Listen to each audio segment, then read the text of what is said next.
오금민 도정은 롯데관광개발 계열사인 동화투자개발과 중국의 녹지그룹 한국법인인 녹지한국투자개발이 추진하는 드림타워 조성사업과 관련하여 교통혼잡, 조망권과 일조권 피해, 건물풍으로 인한 주변 건물의 악영향, 외관 유리의 빛 반사 문제, 야간 건축물 조명으로 인한 광해 등 주민 피해가 분명한 부분에 대해서 제대로 진단하지도 심의하지도 않고 있다.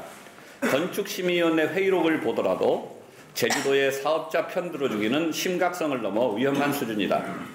지역 주민의 불편과 안전은 뒤로 한 채 막무가내식으로 밀어붙이는 우군민 도정의 형태는 비난받아 마땅하며 지금이라도 예정된 행정 절차를 중단하고 차기 도정으로 이 문제를 넘길 것을 다시 한번 요구한다.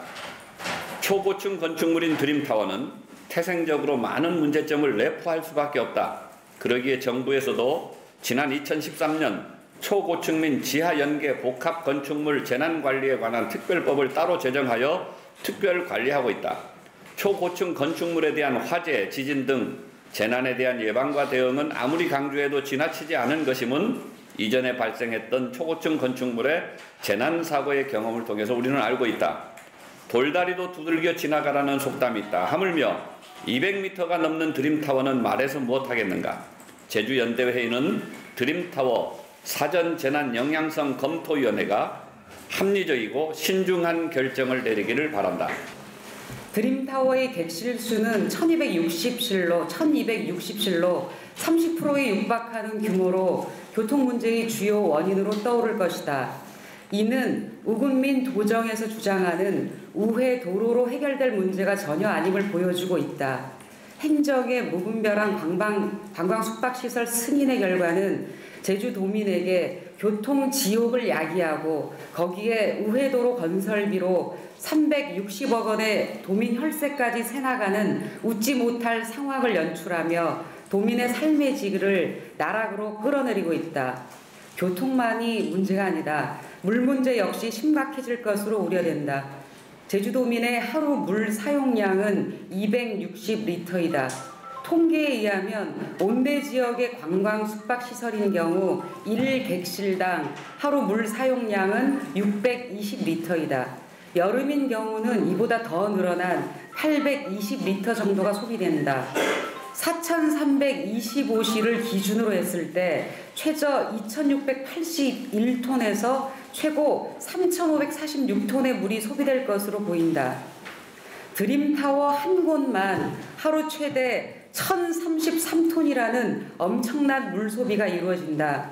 늘어난 관광 숙박 시설로 인한 물 부족 현상을 해결하기 위해 상수원 개발이 필요할 것이고 이 또한 도민 혈세가 들어가게 된다. 이뿐만이 아니다. 롯데시티 호텔인 경우 월 12,000톤의 지하수 이용을 승인받았고 지하수 자원 특별관리구역인 드림타워 사업부지도 20년 전에 50의 지하수 이용을 승인받은 상태이다. 이외에도 지하수를 이용하는 시설들의 이용량을 총 합칠 경우 공공재인 지하수 자원관리에 대한 우려를 크게 하지 않을 수 없다. 드림타워의 그림자로 인한 주변 일조권 피해도 상당할 것이다.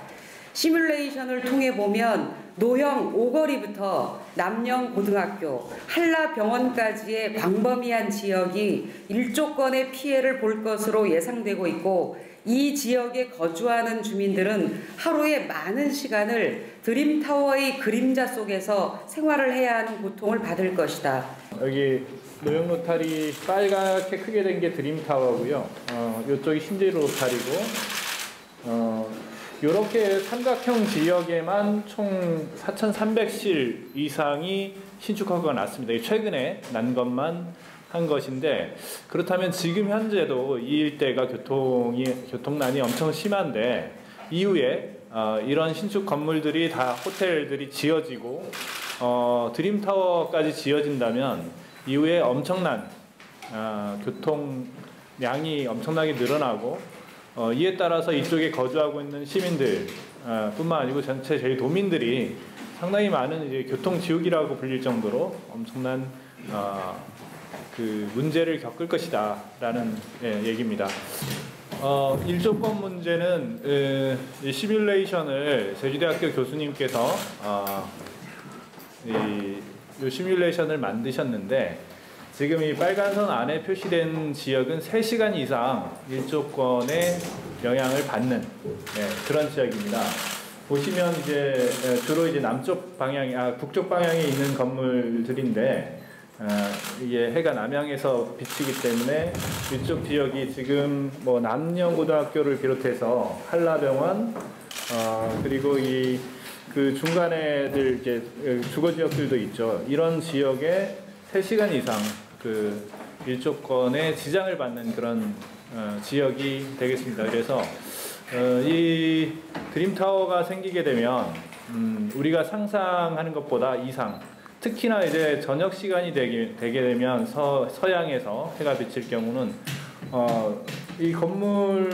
이 건물이 차마 저까지 그림자가 미치겠나 이제 그렇게 생각들 하시는데 저거는 다시 말씀드리지만 3시간 이상 일조권의 지장을 받는 지역입니다. 그 외의 지역은 그 서양이나 이런 특히 해가 질 때는 엄청나게 더 넓은 면적이 영향을 받겠고요.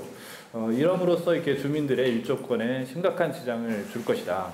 그러니까 문제는 이런 거대한 건축물이 주거 지역의 한가운데 들어서고